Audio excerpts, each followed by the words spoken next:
So Summer Games Fest has just happened, so let's talk about it. Please welcome to the stage, the creator of the Game Awards, Jeff Keighley! Day one has been where a lot of things were shown off. I wouldn't say most things, but a lot was shown off here. The presentation opened with the Horizon Lego game. Yep. We also got a lot of nice indie titles in this presentation that look quite nice. A new Power World update too.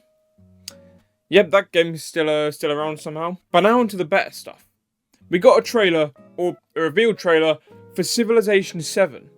Now, Civ 6 is probably one of the biggest games ever made. I mean, I haven't really played it myself, but I know that it's huge. It's very, very popular. So Civ 7, it's got to live up to that. It's got to live up to that, you know. There will be a full reveal on June 30th, so I guess be there for that. An update about the Batman VR game was also given, and I'm still questioning why it's in VR. We also got another Monster Hunter trailer on top of the one that we got 2 weeks ago. And I don't really feel like they should have taken up a spot in this presentation. I mean, I'm not saying it doesn't look good. It looks really good. I mean, I love Monster Hunter Rise. I've played a bit of Monster Hunter World. But I don't think it really needed a spot in this presentation. We already had a trailer for it like 2 weeks ago. You didn't see, like, the Silent Hill remake get another trailer. You know, why did this? We also got a new cinematic for the new Dune survival game, where it basically tells us that Paul Atreides was never born in this universe. I'm still not really sure what to think of it. It looks fun, I guess, but, you know, it could be a very barren world is what I will say. But then we got Sonic Generations plus Shadow. I think it's called that. Sonic Generations was a huge game from my childhood. I love that game so much. And to see that this game is getting a remake and extra content is just like, it's genuinely like a dream come true for me. It's like Christmas came early or something. It's genuinely great. And then we also got Skate 4, which, you know, Skate 3 was another massive game from my childhood. So I was so happy to see this announced here and the beta testing coming soon. You know, that's a great thing. And then after this, we got our first proper look at Killer Bean, which has been on my Steam wishlist for years now. And somehow they actually made it look sick. Like, you can do Max Payne type combat. You got slow-mo. It looks really fun, to be honest, and I'll definitely be picking this one up. There was also more news on the Among Us TV show, with Elijah Wood voicing Green, which I never thought that I would ever say. Then to finish the show off, they gave us gameplay of Phantom Blade Zero, which looks very promising. I mean, the main draw is the combat, and the combat looks very, very clean, very good, and it always did. But to see more of it, it looks like, you know, fun. It doesn't look like Samurai Slop, which is what we've been getting in the last few years. It looks like something different, something new, you know, which, you know, I think that's probably the reason that it's captured a lot of people's attention. Altogether, I'd say that this was a pretty mid showcase. You know, there wasn't amazing things shown off here like we have later on in this video. Stay tuned. But it was alright. But anyway, now let's move on to... I gave you all I had. I did. So it's day 2, and, you know, not many things happened, not many announcements, and I won't lie. It's like, it was mainly indie things today. There are obviously a lot of important showcases, like the Latin America showcase, the Women's Led showcase, and the Wholesome Direct. But the main thing was a Future Games showcase, which was presented by Arthur Morgan. Howdy, Roger. But even here, not much to note was shown off. Like, it was mostly just indie titles, some cool looking indie horror games to be fair. But the main thing that I will say was the Goat Simulator DLC was shown off. The multiverse of nonsense. Of course, they had to rip off Marvel, because Marvel is shit. The name goes hard though, to be honest, and it looks cool. Like, you know, you got a Fortnite world, you got a capybara of the Infinity going on its head. It'll be fun. I reckon it'll be fun. Overall, no games today. So let's move on to...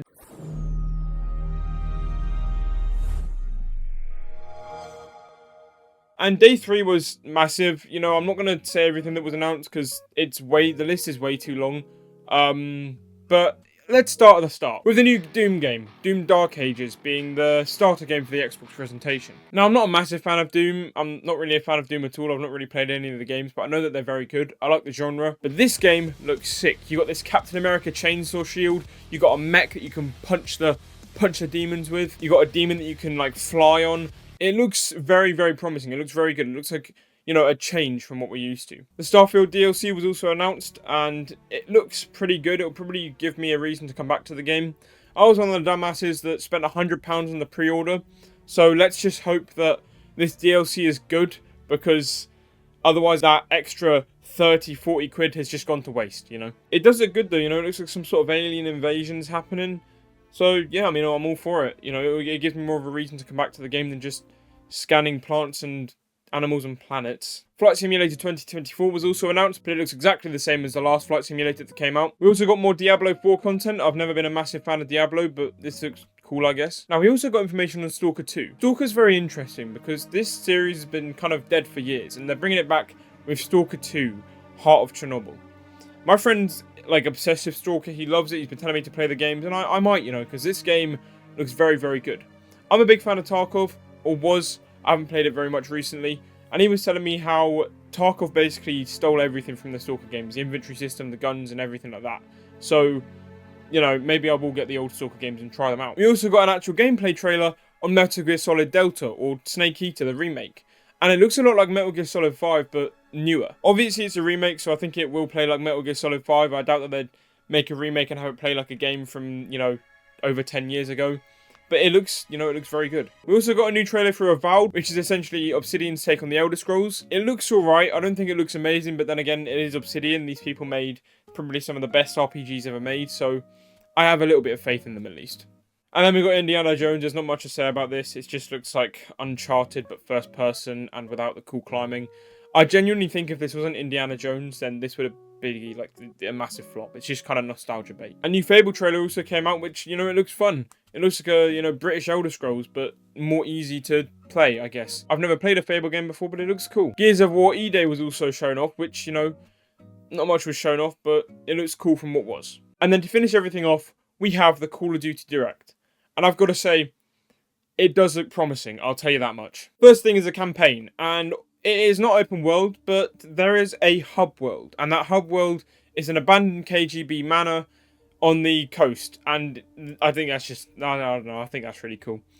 There's obviously the mission board system, like there was in Cold War, but you can walk around this place now. So it is still mission-based, although I think the areas will be quite open. We've also got returning characters like Woods and Adler, which I'm personally happy about as somebody that enjoyed Cold War. And we've also got new characters, like a woman that works for the CIA, who I actually forgot the name of. Multiplayer looks great too, to be honest. They're adding maps from past games as well as ones from the campaign and new ones too. The old Prestige method is also back. And by the sounds of it, there's not going to be any sort of battle pass, which I'm praying that that's true. I mean, there's 10 ranks. You prestige each time you reach max level in that rank, and then you get some special equipment. And then when you reach the last rank, it goes up to level 1000. In terms of zombies, the leaks were correct. They've gone back to round-based zombies, and it picks up where the story of Cold War left off with zombies in the Aether. I personally loved Cold War zombies, so I'm pretty happy that this is back. You know, they've also upgraded the movement, so you can look all around yourself now, and it altogether just looks a hell of a lot nicer. Overall, this Xbox showcase has been pretty good. So let's move on to the last day. Ubisoft. It's a fucking shithole! I hate the fucking place! I fucking hate it! It's full of dickheads! So now we move on to day 4, which, for me personally, was a very exciting day. Today was a day of Ubisoft Forward. Now, I wasn't excited to see Assassin's Creed or, you know, the new Star Wars game.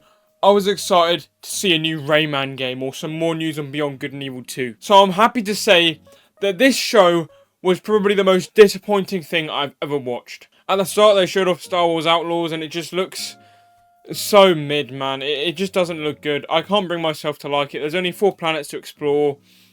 It just doesn't look great, you know. I don't think it'll be very good. We also got a new trailer for Skull and Bones. There's a new season coming out. I like how in the trailer that they've said that they're so happy that the players are having fun with the game.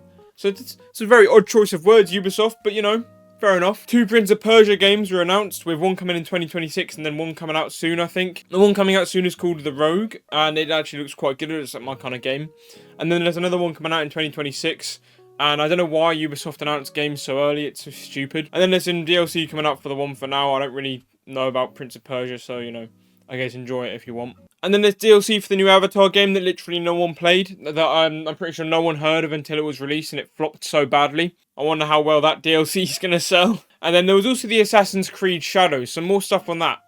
And it doesn't even look like an Assassin's Creed game, right? You can either play as the assassin or the big guy that charges through everything, who's like the first Black Samurai or something like that. It just doesn't look good, man. You can't even call this Assassin's Creed. You might as well just call it Creed. And that's literally it. There was a new crew season announced, but that was literally it. This Assassin's Creed, you could tell somebody that this Assassin's Creed was Ghost of Tsushima 2, and they'd probably believe it. It's like, there's no difference. You know, there's no difference. So what are my thoughts on the Summer Games Fest? Well, first, let's look at the games that were actually announced. The new games and DLCs that were actually announced. We've got Civ 7, Doom Dark Age, the Starfield DLC, the Goat Simulator DLC, Gears of War E-Day, and Call of Duty, I guess. But, like, I'm only saying this because we had nothing on the game apart from these really weird cryptic trailers. And that was about it. So I'm going to include Call of Duty in that. That's 7 new announcements. We already knew Skate 4 was coming. We already knew Sonic Generations and Shadow was coming. There were a lot of indie announcements, but those 7 games were the biggest, like the big game announcements. And that was it. And that is why this video is called Summer No Games Fest. And with that, I just want to say thank you so much for watching this video. If you did make it this far, it means a lot. And, you know, while you're at it, why not like and subscribe? It's free, so you might as well. I try and upload twice a week on this channel usually, so, yeah. Thank you so much for watching once again, and I'll see you in the next one.